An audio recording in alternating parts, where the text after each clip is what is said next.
Hello, good evening, and welcome to Black Power, the podcast with me, Iffy Thomas. Day 8, and I'd like to introduce you to Miss Mellody Hobson. I couldn't decide what parts to put in, so I put quite a lot. Enjoy. 2006. My friend Harold Ford calls me. He's running for U.S. Senate in Tennessee. And he says, Mellody, I desperately need some national press. Do you have any ideas? So I had an idea. I called a friend who was in New York at one of the most successful media companies in the world, and she said, why don't we host an editorial board lunch for Harold? You come with him. Harold and I arrive in New York. We are in our best suits. We look like shiny new pennies. And we get to the receptionist and we say, we're here for the lunch. She motions for us to follow her. We walk through a series of corridors, and all of a sudden we find ourselves in a stark room, at which point she looks at us and she says, where are your uniforms? Just as this happens, my friend rushes in. The blood drains from her face. There are literally no words, right? And I look at her and I say, now, don't you think we need more than one black person in the US Senate? We still laugh about that story. And in many ways, the moment caught me off guard. But deep, deep down inside, I actually wasn't surprised. And I wasn't surprised because of something my mother taught me about 30 years before. You see, my mother was ruthlessly realistic. I remember one day coming home from a birthday party where I was the only black kid invited. And instead of asking me the normal motherly questions like, did you have fun or how was the cake? My mother looked at me and she said, how did they treat you?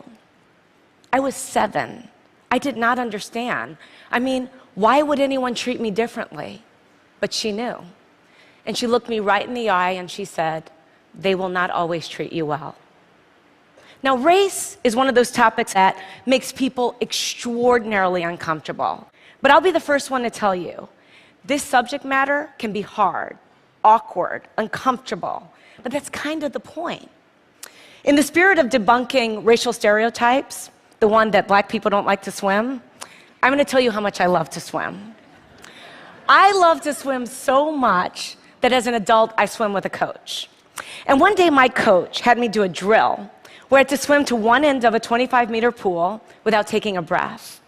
And every single time I failed, I had to start over. And I failed a lot. By the end, I got it, but I got out of the pool, I was exasperated and tired and annoyed. And I said, why are we doing breath-holding exercises? And my coach looked at me and he said, Mellody, that was not a breath-holding exercise.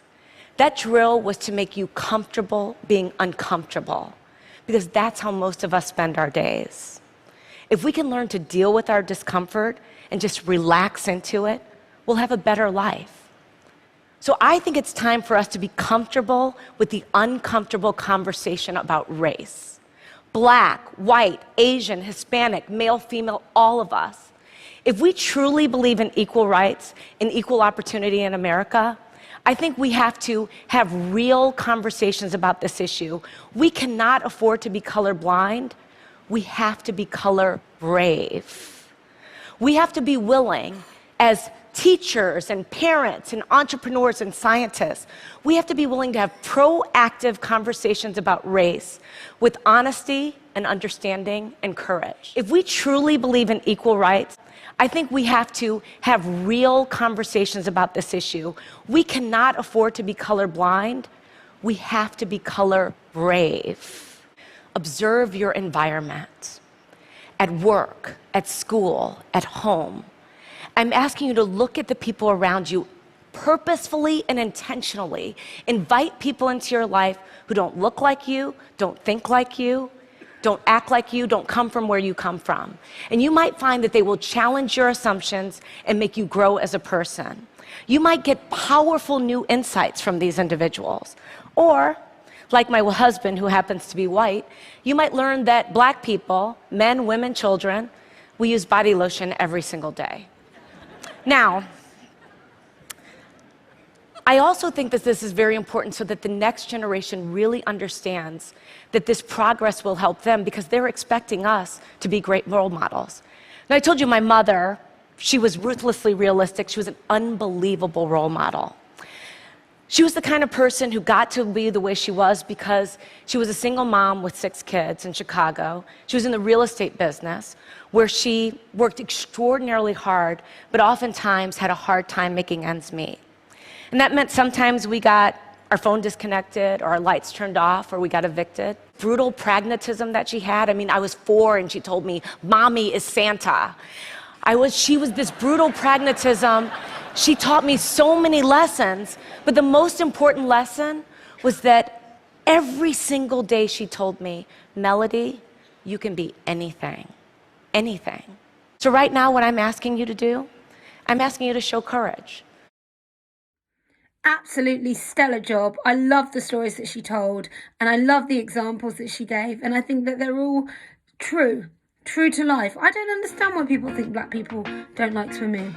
I thought maybe it was the fact that, I know for me, I don't like to get my hair wet, but that doesn't mean I don't like swimming. I just don't like getting my hair wet. But I know that every single person's different, but there is a stereotype around that black people don't like swimming.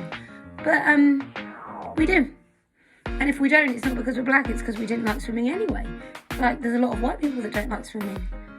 So that hopefully will push that stereotype out the water. Did you hear what I said? Did you like what I did? Thank you so much for listening. You've been listening to Iffy Thomas, Black Power, the podcast. I'll see you tomorrow with somebody else that I'll shed the light on that will inspire you.